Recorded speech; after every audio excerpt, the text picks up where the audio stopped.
बोले श्री विष्णु भगवान की जय। बोले एकादशी महात्म की जय।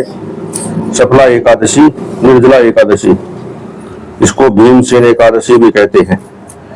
श्री भीमसेन बोले कि हे महाबुद्धि पितामह, मेरी बात सुनो। युधिष्ठिर, कुंती, द्रौपदी, अर्जुन, नकुल, सहदेव ये एकादशी को कभी भोजन नहीं करते। वे मुझसे नित्य कहा करते हैं कि हे भीमसेन, तुम एकादशी को भोजन मत किया करो। मैं उनसे कहता हूं कि हे तात, मुझसे भूख सही नहीं जाती। मैं दान करूंगा और विधि पूर्वक केशव भगवान का पूजन करूंगा, परंतु बिना उपवास किए एकादशी के व्रत का फल कैसे मिले। भीमसेन का वचन सुनकर के व्यास जी बोले कि जो तुमको स्वर्ग अत्यंत प्रिय है और नरक बुरा मालूम होता है, तो दोनों पक्ष की एकादशी को भोजन नहीं करना चाहिए। भीमसेन बोले कि हे महाबुद्धे, एक बार भोजन करने से भी मुझसे नहीं रहा जाता, फिर उपवास कैसे करूंगा। हे महामुने, व्रत नाम का अग्नि सदा मेरे पेट में रहता है। जब मैं बहुत सा अन्न खाऊं तब वह शांत होता है। हे महामुने, मैं एक उपवास कर सकता हूं जिससे स्वर्ग मिल जाए। उस एक व्रत को मैं विधि पूर्वक करूंगा, इसलिए निश्चय करके एक व्रत बतलाइए जिससे मेरा कल्याण हो। तो व्यास जी बोले कि हे नराधिप, तुमने मानव धर्म और वैदिक धर्म सुने हैं, परंतु कलयुग में उन धर्मों के करने की शक्ति मनुष्य में नहीं है। सरल उपाय, थोड़े धन और कम परिश्रम से महाफल प्राप्त होने की विधि मैं तुमसे कहता हूं, जो कि सब पुराणों का सार है। जो दोनों पक्ष की एकादशी का व्रत करता है वह नरक में नहीं जाता। व्यास जी का वचन सुनकर भीमसेन पीपल के पत्ते की तरह कांपने लगे और डरकर बोले कि हे पितामह, मैं क्या करूं, मैं उपवास नहीं कर सकता। इसलिए हे प्रभु, बहुत फलदायक एक ही व्रत को मुझसे कहिए। व्यास जी बोले कि वृष या मिथुन के सूर्य में ज्येष्ठ मास के शुक्ल पक्ष की जो एकादशी है, उसका यत्न पूर्वक निर्जल उपवास करना चाहिए। स्नान और आचमन में जल का निषेध नहीं है। मासे भर स्वर्ण का दाना जिसमें डूब जाए उतना ही जल आचमन के लिए कहा गया है। वही शरीर को पवित्र करने वाला है। गौ के कान की तरह हाथ करके मासे भर जल पीना चाहिए। उससे थोड़ा या अधिक जल पीने से मदिरा पान के समान होता है। और कुछ ना खाएं, नहीं तो व्रत भंग हो जाता है। एकादशी के सूर्योदय से दूसरे दिन के सूर्योदय तक जल पान ना करें। ऐसा करने से 12 महीने की एकादशी का फल उसको मिलकर यत्न से मिल जाता है। फिर द्वादशी को सवेरे निर्मल जल में स्नान करके ब्राह्मणों को जल और स्वर्ण का दान करे। फिर व्रत करने वाला कृतकृत्य होकर के ब्राह्मणों सहित भोजन करे। हे भीमसेन, इस प्रकार व्रत करने से जो पुण्य होता है उसको सुनो। साल भर में जितनी एकादशी होती है उनका फल इस एकादशी के व्रत करने से मिल जाता है, इसमें कोई संदेह नहीं है। शंख चक्र गदाधारी श्री कृष्ण भगवान ने मुझसे कहा है कि सब धर्मों को छोड़कर मेरी शरण में आओ। एकादशी को निराहार रहने से मनुष्य सब पापों से छूट जाता है। कलयुग में द्रव्य दान से शुद्धि नहीं है, स्मार्त संस्कार से भी सद्गति नहीं होती। इस दुष्ट कलयुग में वैदिक धर्म भी कहाँ है। हे वायुपुत्र, बार बार विशेष क्या कहूं। दोनों पक्ष की एकादशी में भोजन ना करें। ज्येष्ठ के शुक्ल पक्ष की एकादशी में जल भी वर्जित है। हे व्रकोदर, इसका व्रत करने से जो फल मिलता है उसको सुनो। सब तीर्थों से जो पुण्य होता है और सब दान करने से जो फल होता है, हे व्रकोदर, वह फल इस एकादशी का व्रत करने से मिल जाता है।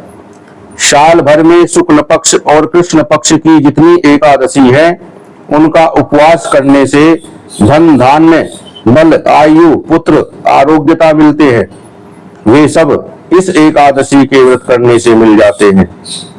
हे नरव्याघ्र, मैं तुमसे सत्य कहता हूं कि इतना व्रत करने से बड़े शरीर वाले भयंकर काले पीले रंग के दंड पासधारी यम के दूत उसके पास नहीं आते।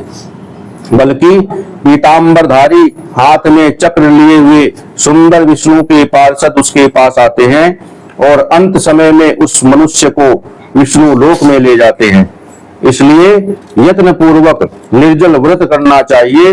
फिर जलदान और गोदान करने से मनुष्य सब पापों से छूट जाता है। हे जन्मेजय, इसको सुनकर पांडवों ने इस व्रत को किया। उसी दिन से भीमसेन ने इस निर्जला एकादशी का व्रत किया। तभी से इसका नाम भीमसेनी विख्यात हो गया। हे भोपाल, इसी प्रकार सब पापों को दूर करने के लिए तुम भी यत्न पूर्वक इसका व्रत और भगवान की पूजा करो।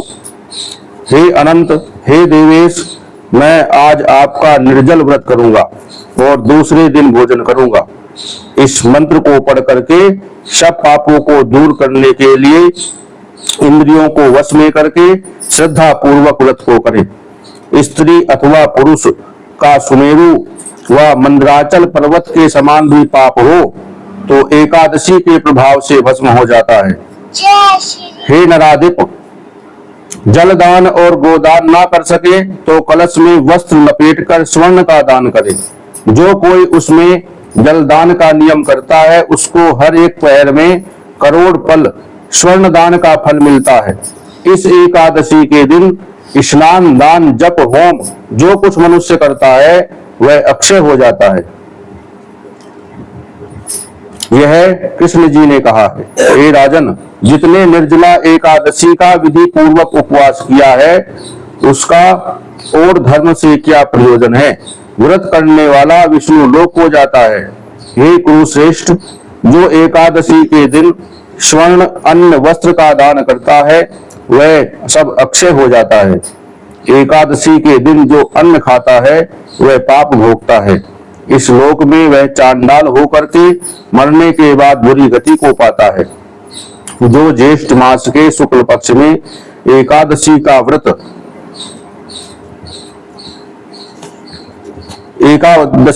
करेंगे वे परम गति को प्राप्त होंगे।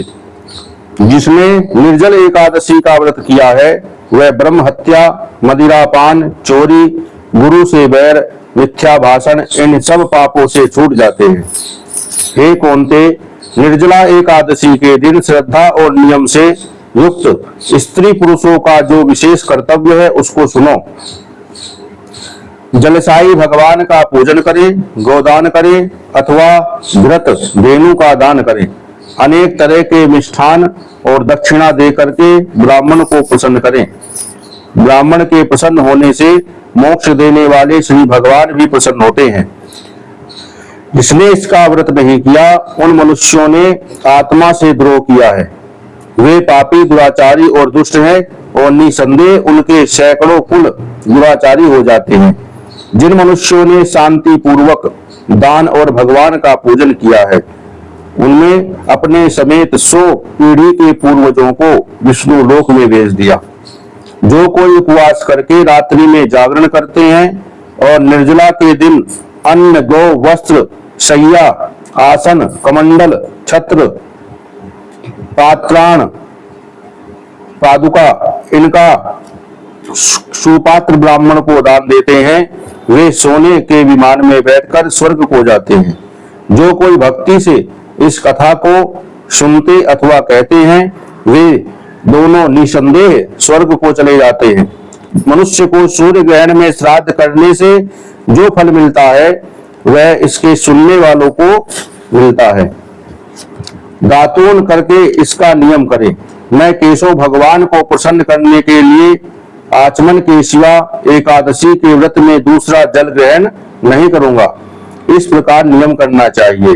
द्वादशी के दिन गंध, पुष्प, जल और दीपक से देवताओं के ईश्वर वामन जी का पूजन करना चाहिए। विधि पूर्वक पूजन करके इस मंत्र का उच्चारण करें। हे देवताओं के ईश्वर, हे इंद्रियों के ईश्वर, हे संसार समुद्र से पार करने वाले, जल से भरे हुए कलश के दान करने से मुझको परम गति दीजिए। ऐसा कहकर ब्राह्मण के लिए शक्ति के अनुसार कलश देना चाहिए। हे भीमसेन, अन्न, वस्त्र, छत्र, उपानह, फल युक्त कलश देने चाहिए और भी जो भी श्रद्धा हो दान देना चाहिए। जौ और गौ का दान अवश्य करें, फिर ब्राह्मण को भोजन करा करके मौन होकर के स्वयं भी भोजन करें। इस प्रकार जो पवित्र और पापों को दूर करने वाली इस एकादशी का व्रत करता है वह सब पापों से छूट करके विष्णु पद को प्राप्त होता है। बोले श्री विष्णु भगवान की जय, बोले एकादशी महात्म की जय।